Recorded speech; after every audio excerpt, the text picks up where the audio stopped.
नमस्कार मंडळी, स्वागत आहे तुमचं मराठी एक्सप्रेस आपल्या लोकप्रिय चॅनलमध्ये. मंडळी, 15 सप्टेंबरच्या नंतर महाराष्ट्रामध्ये विधानसभेच्या निवडणुका ह्या घोषित होऊ शकतात अशा बातम्या येतात. आता 15 सप्टेंबर म्हणजेच आजपासून बरोबर 1 महिन्यानंतर विधानसभेच्या निवडणुका घोषित होऊ शकतात अशा बातम्या येतात.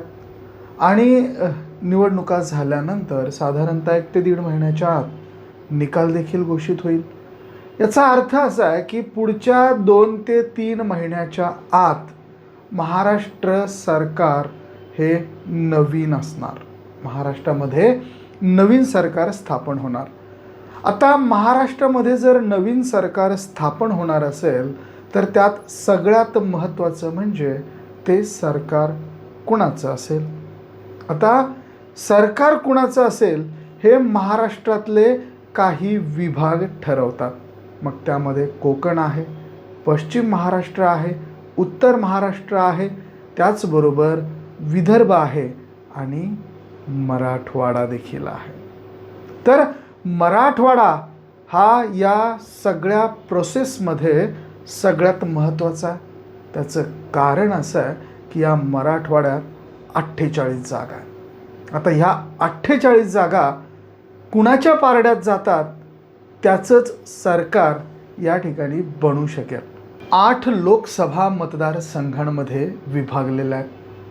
त्यातल्या एका मतदारसंघाचा अपवाद जर वगळला तर त्यापैकी बहुतांश लोकसभेचे मतदारसंघ हे महाविकास आघाडीकडे गेल्यात. त्यामुळे मराठवाड्याचं चित्र नेमकं काय असणार आहे? मराठवाड्यामध्ये ज्या 48 विधानसभेच्या जागा आहेत त्या 48 जागांपैकी महायुतीला किती जागा मिळू शकतात, महाविकास आघाडीला किती जागा मिळू शकतात, त्यातल्या त्यात कोणत्या नेत्याचा प्रभाव हा सर्वाधिक असेल, कोण पिछाडीवरती असू शकतं, किंवा या संपूर्ण प्रकारात जे आता विभागणी झालेले पक्ष आहेत, मग त्यामध्ये शरद पवारांची राष्ट्रवादी आणि अजित पवारांची राष्ट्रवादी, त्याचबरोबर एकनाथ शिंदेंची शिवसेना आणि उद्धव ठाकरेंची शिवसेना, ही जी वाटणी झाली आहे किंवा ही जी फूट पडली आहे यामध्ये कोण वरचढ ठरेल. त्यातल्या त्यात काँग्रेस आणि भाजपा हे जे राष्ट्रीय पक्ष आहेत, या राष्ट्रीय पक्षांच्या सोबत हे दोनही उपविभाग जोडले गेलेले आहेत, आघाडीतले आणि युतीतले. त्यामुळे त्यांच्या पक्षातून कुणाला जास्त जागा मिळतील किंवा कुणाची ताकद ही मराठवाड्यामध्ये जास्त आहे, या गोष्टींचा थोडक्यात आढावा काही मुद्द्यांच्या आधारे आज आपण घेण्याचा प्रयत्न करूया. तर सगळ्यात सुरुवातीला जाणून घेऊयात की मराठवाड्याची पार्श्वभूमी काय राहिलेली आहे. मंडळी, आपल्याला आठवत असेल की मराठवाडा मुक्तीसंग्रामाच्या नंतर मराठवाडा विद्यापीठाचं नामांतर लढा हा प्रचंड मोठा मराठवाड्यामध्ये गाजला. या लढा ज्यावेळेस सुरू होता त्यावेळेस एकीकडे शरद पवार होते आणि एकीकडे बाळासाहेब ठाकरे होते. बाळासाहेब ठाकरे यांची शिवसेना आणि नुकताच काढलेला नवीन पक्ष म्हणजेच राष्ट्रवादी, शरद पवारांची राष्ट्रवादी, हे या दरम्यानचे महत्त्वाचे भाग होते. आता नामांतर लढ्यातनं जो संघर्ष उभा राहिला त्या संघर्षातनं काही नेतृत्व तयार झाले. ते नेतृत्व बाळासाहेब ठाकरेंच्या शिवसेनेत गेले, तसेच काही नेतृत्व हे शरद पवारांकडेही गेले, काही नेतृत्व हे काँग्रेसमध्येही गेले. आणि या दरम्यान या द्वंद्वामध्ये निवडणुका ज्या पार पडल्या त्या निवडणुकांचे परिणाम हे कशा पद्धतीनं राहिलेत हे ग्राफिक्सच्या माध्यमातून आपण समजून घेऊ.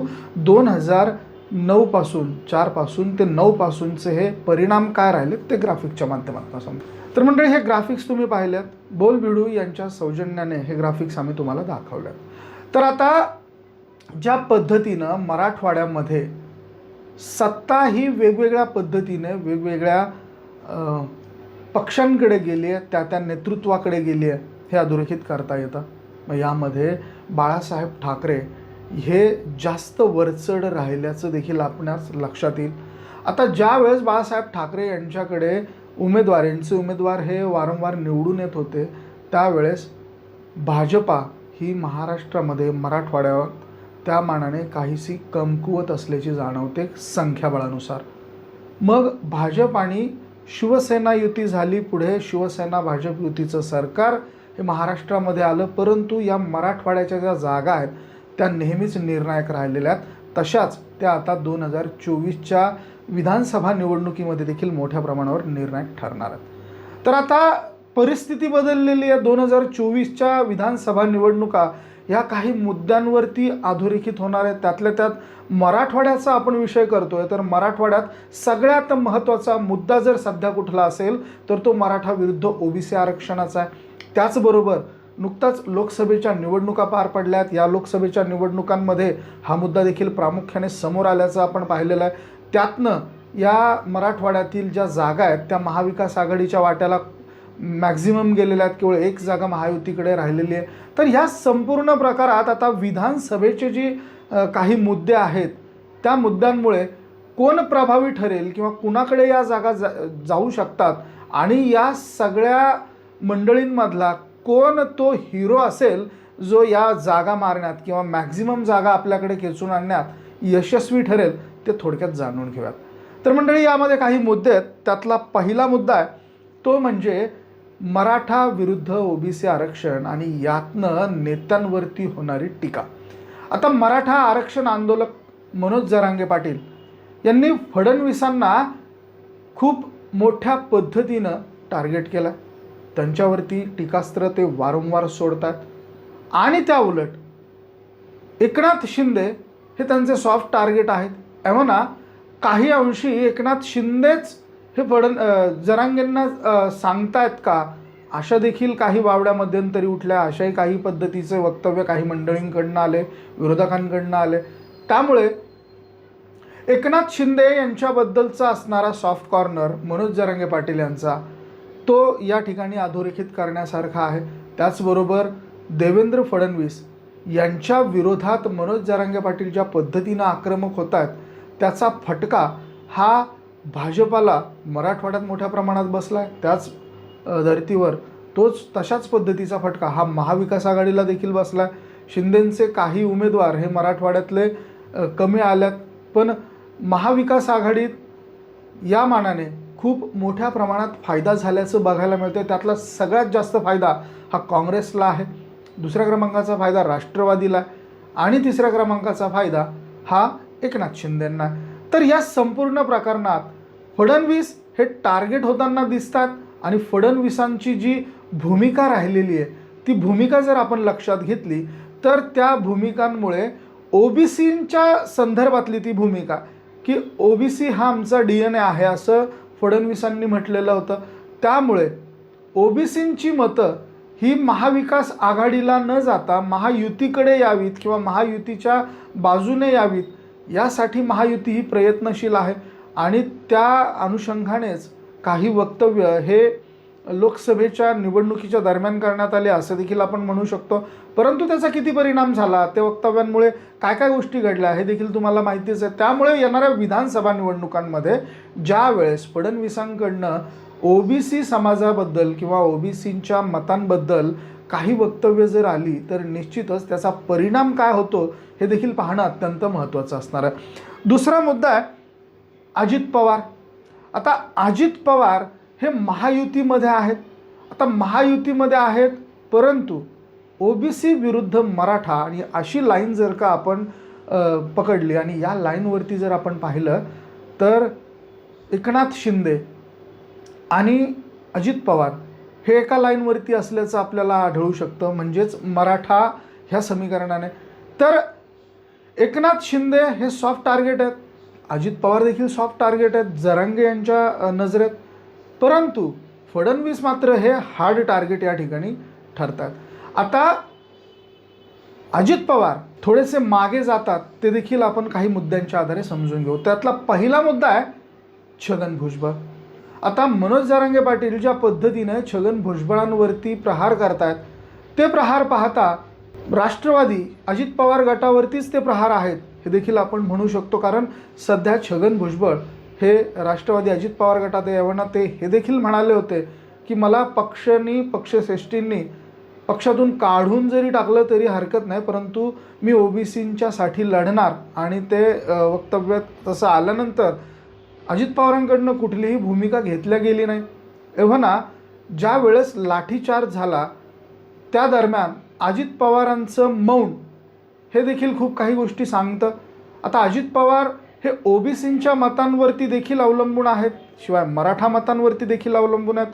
स्वतः ते कुठल्या समाजातनं येतात ते देखील ते चेक करत असावेत. तर ह्या संपूर्ण घटनाक्रमात अजित पवारांच्या पक्षातील छगन भुजबळ यांच्यामुळे अजित पवारांना देखील काही अंशी हा हार्ड टार्गेट सहन करावा लागू शकतो किंवा लागलेला आहे.